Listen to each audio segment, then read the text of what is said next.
And welcome back, my friends, to quiz number 3 in this AZ-500 practice exam series. Are you feeling ready for the exam yet? Well, we're going to put you to the test. I've intentionally dialed up the difficulty just a hair in quiz number 3. So I hope you're ready, but we're going to find out.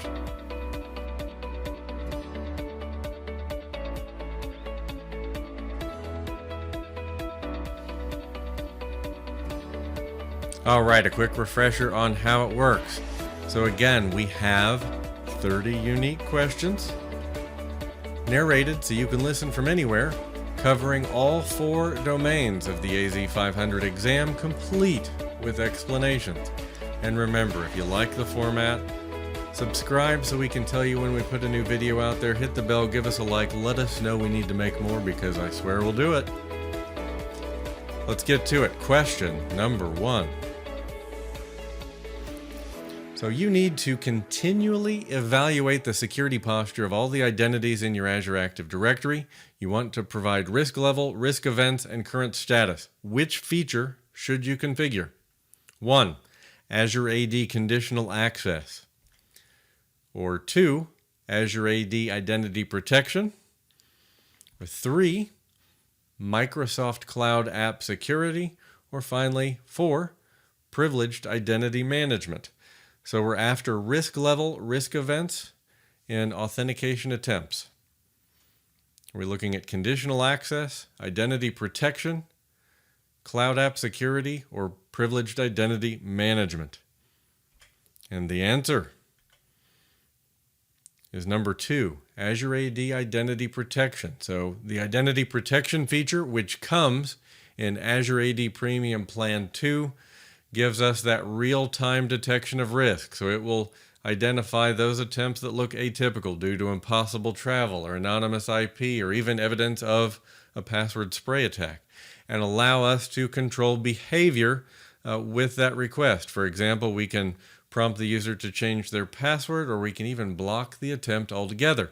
And remember, identity protection integrates with conditional access, providing that element of risk in our conditional access policies. And in case it pops up on a scenario question, remember identity protection comes in Plan 2 with Azure AD Premium or the E5 SKUs of EMS or Microsoft 365. So it's one of those intelligent features that only comes in the higher tier. Question 2. You can configure Azure AD conditional access policies to target only users in untrusted locations. True or false? You can configure Azure AD conditional access policies to target only users in untrusted locations. True or false? And the answer, of course, I know you knew this one, didn't you? It's true.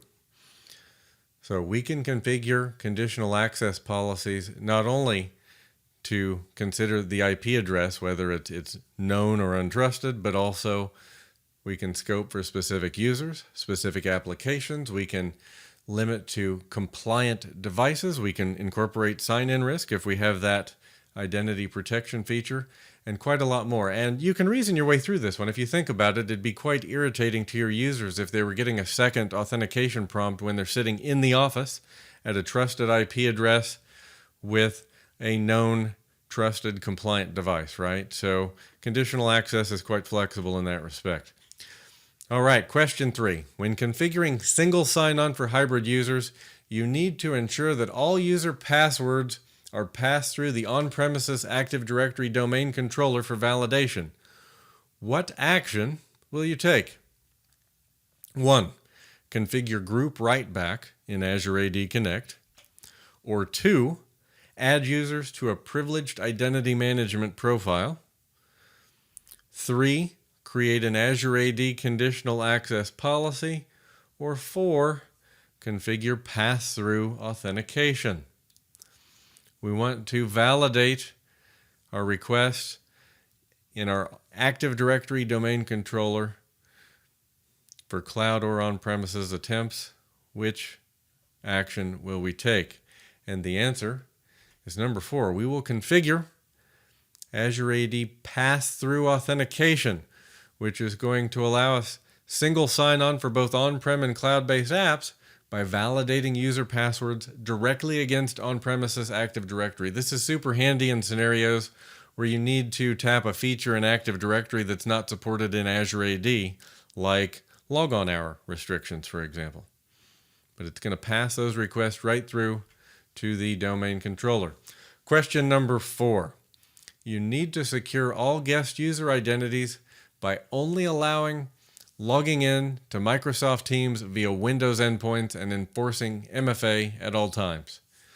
What should you implement to accomplish this goal? 1.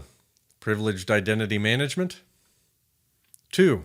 Azure AD identity protection. 3. Pass-through authentication. Or 4. Azure AD conditional access. So we want to secure our guest identities by allowing login to Teams via Windows endpoints and enforcing MFA only. So we're scoping very specifically. Which feature do you think we need here? The answer is 4. Azure AD conditional access. So conditional access supports rule configuration based on platform, app, risk, location, and more. All right. Question number 5. What is the minimum Azure RBAC role required to view Azure Monitor logs? 1. Security Administrator. 2. Monitoring Contributor. 3. Monitoring Administrator. Or 4. Monitoring Reader. So we need to view the Azure Monitor logs. Which role do we need? At minimum. So remember, we're always thinking about least privilege. So any of these will work. Which is best when we think about least privilege? The answer is monitoring reader. And your clue there is that we needed view access, so that reader role. And the monitoring reader role has read-only access to monitoring data. For the exam, get comfortable with those built-in RBAC roles. They can quite possibly come up in multiple scenarios, and always be thinking about least privilege when you pick your answer. Question 6. Transferring a subscription to a new Azure AD tenant will cause Azure VMs to stop running. True or false? Transferring a subscription to a new Azure AD tenant will cause Azure VMs to stop running. True or false?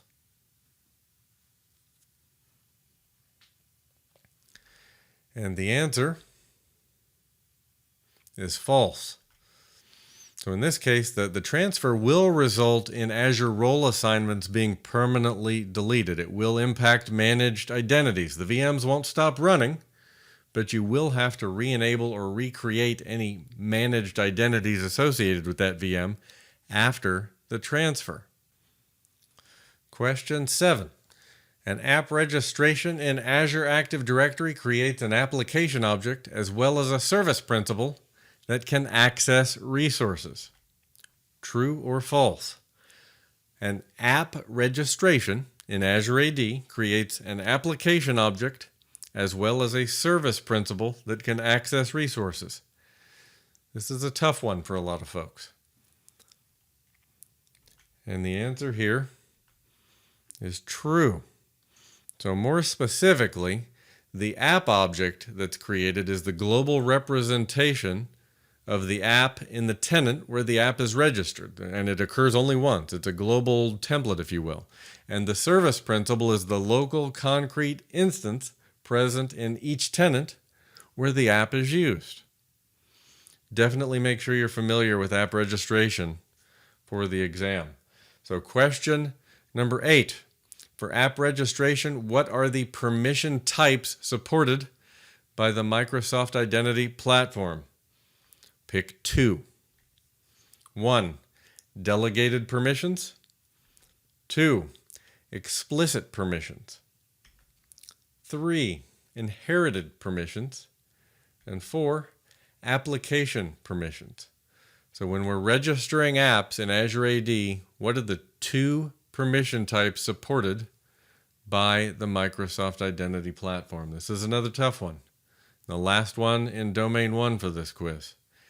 And our answer is delegated permissions, number 1, and application permissions, which was option number 4. So delegated and application. And delegated permissions are used by apps that have a signed-in user present, so when you have a physical user at the keyboard. Application permissions are used by apps that run in the background without a signed-in user present. Question 9, we're moving into domain 2. SSH is disabled on Azure Kubernetes Service nodes by default. True or false?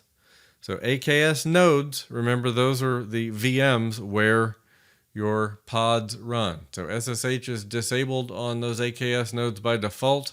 True or false?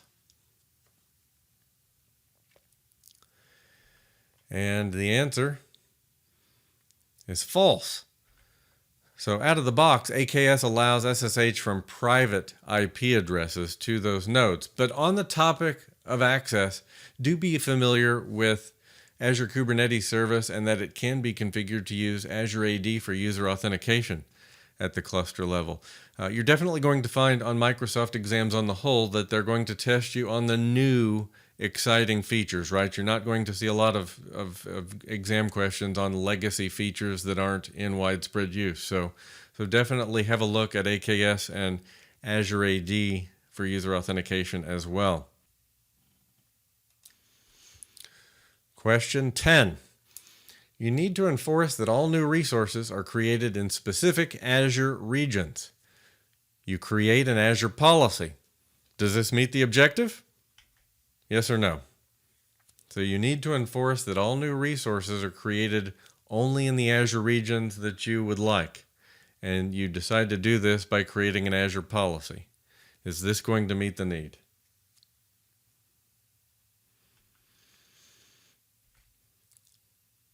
And the answer here is yes. So you can assign a policy to enforce a condition for resources you create in the future. And you're going to find that policy comes up in domain 3 quite often. We're in infrastructure here, so this popped up in 2. For the exam, also know what initiatives and blueprints are when you're thinking about Azure governance. More on those later in this quiz. Question 11. You can configure the following scanning options for your container images for Azure Kubernetes Service. In the Azure Container Registry, at design time in Visual Studio, in the AKS Container Runtime, or option 4, both options 1 and 3. So Container Registry and the Container Runtime. So you can configure the following scanning options for your container images. This is a tough one if you don't spend a lot of time with AKS. And the answer here is option 1 in the container registry and option 3 in the AKS container runtime. So that would be answer number 4, which is options 1 and 3. So scanning of both the image in the container registry and the runtime are possible so we can identify vulnerabilities related to our containerized services.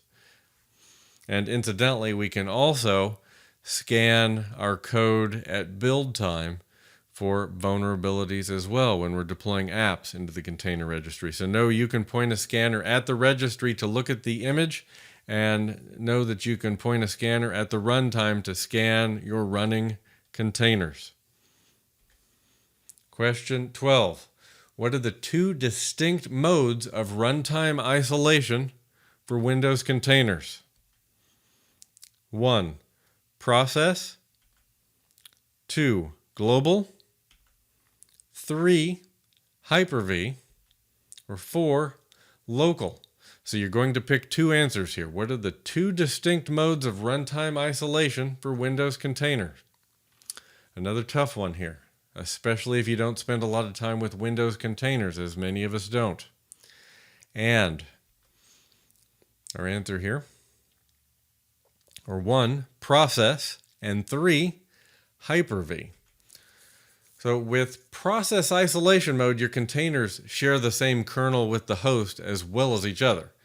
And with Hyper-V isolation, each container effectively gets its own kernel in a VM under the covers. So it's really providing hardware level isolation in that case. And question number 13. Which of the following can be associated to a network security group? Select all that apply. Option 1, virtual network or VNet. Option 2, a subnet. Option 3, a resource group. And option 4, a network interface card or NIC. So this is a tough one. You need to select all that apply. To which of these logical components can we apply a network security group? And the answer here is number 2, the subnet, and option 4, the NIC. So you can, in fact, configure NSGs on the subnet and the network interface, and you can actually configure an NSG on both if you like. Question 14. Which of the following options can be used to create custom RBAC roles? Select all that apply. 1, Azure PowerShell. 2, the Azure CLI. 3, the REST API. Or 4, an ARM template. Another tough one. Which of these options can we use to create custom RBAC roles? Select all that apply. There may be one, there may be multiple here. So another toughie. And the answer here is option 1, Azure PowerShell, option 2, Azure CLI, and option 3, the REST API. So we can configure custom RBAC roles with all of those options, except the ARM template. However, you can configure an existing custom RBAC role using an ARM template. So you want to dig into that. That's a tough one. But on the exam in general, you're going to find that you may be tested of your knowledge of PowerShell and the Azure CLI and REST interfaces and where they are available for specific types of activities. And question 15, you need to configure a reverse proxy for TLS termination for inbound access to an Azure Kubernetes cluster. Which option will you deploy? 1, Azure Firewall. 2, Ingress Controller. 3, Container Network Interface or CNI plugin. Or 4, Azure Application Gateway. So we need to configure a reverse proxy for TLS termination for inbound access. And I'll tell you right now that phrase right there is the key, inbound access. And the answer here is 2, an ingress controller. So that ingress controller is a piece of software that provides reverse proxy, configurable traffic routing, and TLS termination for Kubernetes services. Ingress controller is a phrase you'll hear a lot when you're working in the world of containers, be it Kubernetes or Docker. All right, question 16. Azure Security Center includes a quick fix option to add a vulnerability assessment solution to your Azure virtual machines. Which partner option is integrated with ASC for this feature? Rapid7, option 2, Nessus, 3, Qualys, or 4, Thales. So Azure Security Center has this quick fix option that adds a VM vulnerability assessment solution for your Azure VMs, and it includes this third-party component for free. And the answer here is Qualys.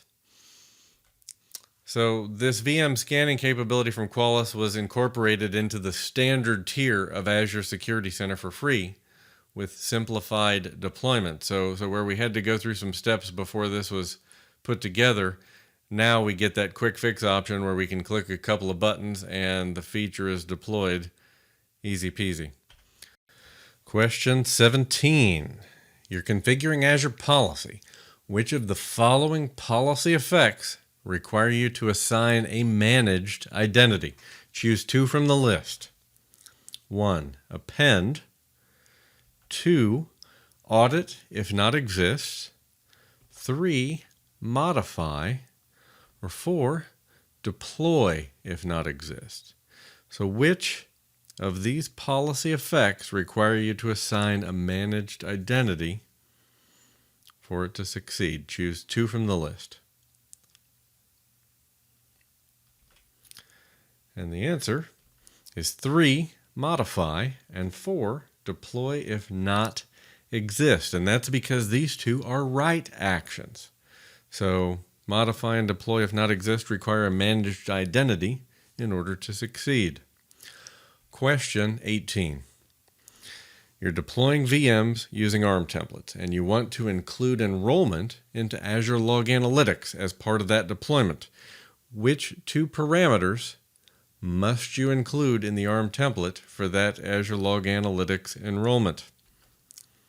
1. The workspace ID. 2. The access key. 3. The workspace key. 4. The workspace name. So which two of these are the parameters you need to include in your ARM template for that enrollment into Azure Log Analytics to complete successfully?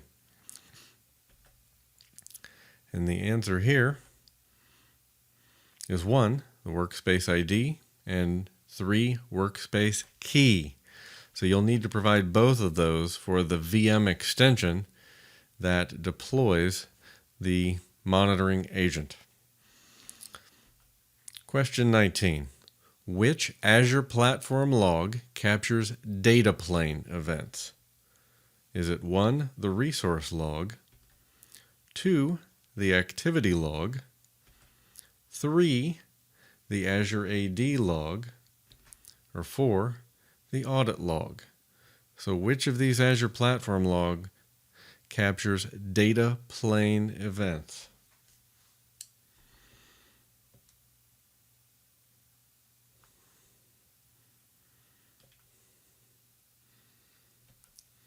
The answer here is 1, the resource log. So the resource logs provide insight into operations that were performed within an Azure resource, so down at the data plane.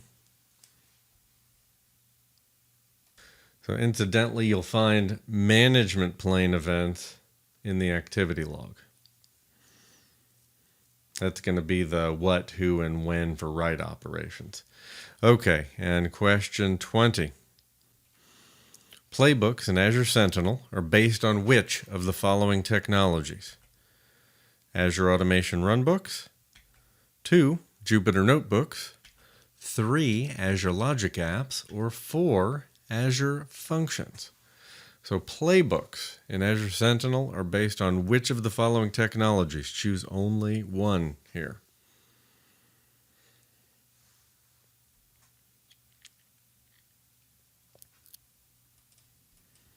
And the answer is 3, Azure Logic Apps. So security playbooks are based on logic apps, and they include specific triggers for Azure Sentinel. There are actually 2 triggers for Azure Sentinel that will trigger or start the automation, as well as actions to automate response to alerts in Azure Sentinel. And incidentally, you have access there to the full variety of connectors, the more than 300 connectors available in Logic Apps. So you want to be familiar with more than just those triggers, but really what Logic Apps are all about in terms of triggers and conditions and actions. Question 21. You are reviewing the security alerts reported in Azure Sentinel. You select one of the high severity alerts. What response options are available to you? Choose all that apply. 1. Collect investigation package. 2. Isolate. 3. Restrict app execution. Or 4. Investigate. So what response options are available to you in Azure Sentinel when you select that high severity alert? This is a tough one. Definitely requires you put some hands on Sentinel. And the answer is 4, investigate. And in fact, isolate, restrict app execution, and collect investigation package options are real options, but they are available for endpoints monitored by Microsoft Defender ATP. Real actions, wrong product. So investigate is what we have in Azure Sentinel. Question 22. Which of the following statements is true for an Azure policy initiative? An initiative is a policy assignment scope, a collection of policies, or a policy definition. So which of these best describes an Azure policy initiative? I mentioned earlier in the quiz, this is one you would want to know. Azure governance will definitely come up on the exam. And the answer is 3, a collection of policies. An initiative is a collection of Azure policy definitions that are grouped together towards a specific goal or purpose in mind. 23. You can configure transparent data encryption for individual database columns containing your sensitive data. True or false? So you see we moved into data here. We're now in domain 4. You can configure transparent data encryption for individual database columns. True or false? And the answer is false. Transparent data encryption encrypts the storage of an entire database by using a symmetric key called the database encryption key. So encrypting the entire database. 24. You cannot configure always encrypted for individual database columns containing your sensitive data. True or false? You cannot configure always encrypted for individual database columns. True or false?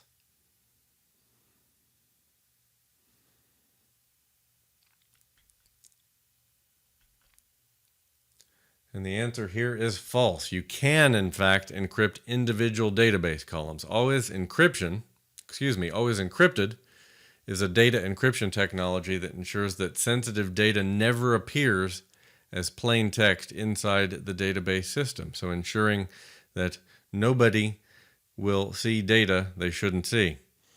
But always encrypted works at the column level, transparent data encryption at the full database level, remember.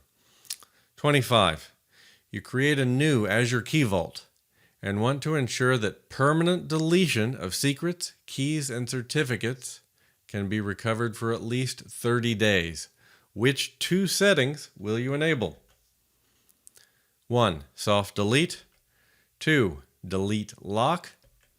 3. Purge protection. Or 4. A read-only lock. So in our Key Vault, we want to make sure that permanent deletions don't happen for at least 30 days. Which of these 2 settings will help us meet our goal? And the answer is number 1, soft delete, and number 3, purge protection. So when soft delete's enabled, resources that are marked as deleted resources are retained for a specific period, which is currently 90 days by default. And purge protection ensures objects cannot be purged during the retention period. 26.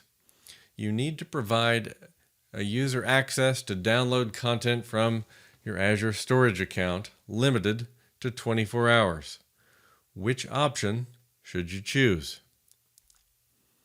Storage account firewall? Shared key, the storage account key.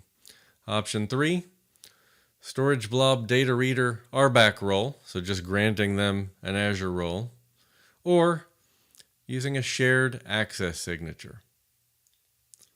Which option will we use to provide access for 24 hours?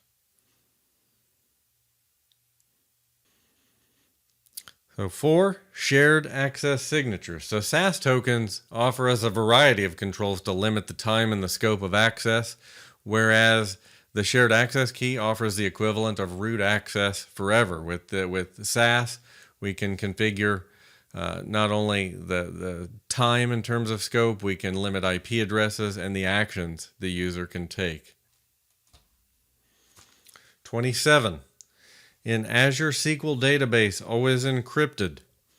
2 types of column encryption are supported. Choose both types from the list below. So 1, deterministic. 2, symmetric. 3, randomized. Or 4, asymmetric. So which 2 types of column encryption are supported? Lots of tough questions here in Domain 4, in the data area.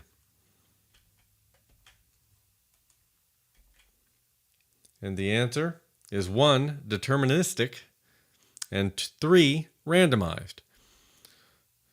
So with deterministic, we're going to use that in scenarios where we need to perform equality lookups, joins, and group by.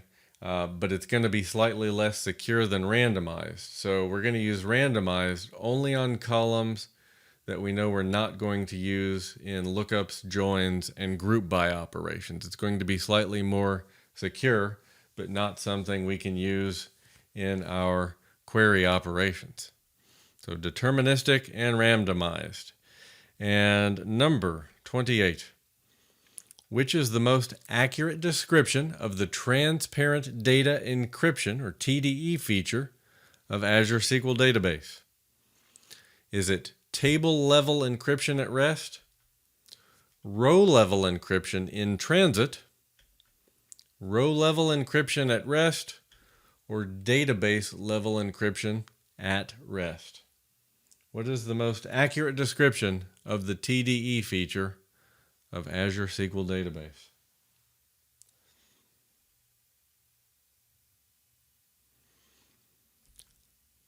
And the answer is 4, database level encryption at rest. So TDE performs real-time encryption and decryption of the database, the associated backups, the transaction log files at rest without requiring changes to the application.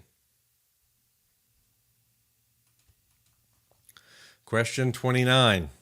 Azure storage accounts are exposed to the internet by default. Access is possible through which of the following methods?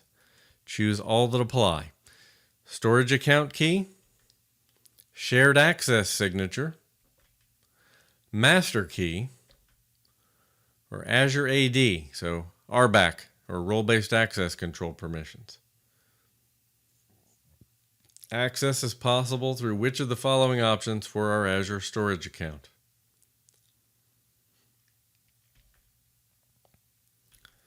And the answer here is 1, storage account key, 2, SAS, and 3, Azure AD.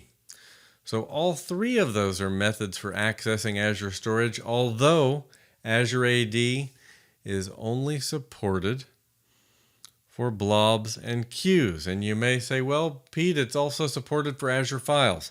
Not true. Azure Files requires Azure AD domain services. So when you look in the Azure AD column in the Microsoft documentation for Azure Files, it will tell you no. So that's a tough one. Question 30. What PowerShell commandlet is used to initiate Azure Disk Encryption for a Windows or Ubuntu-based VM in Azure? 1. set-azvm disk encryption Windows. 2.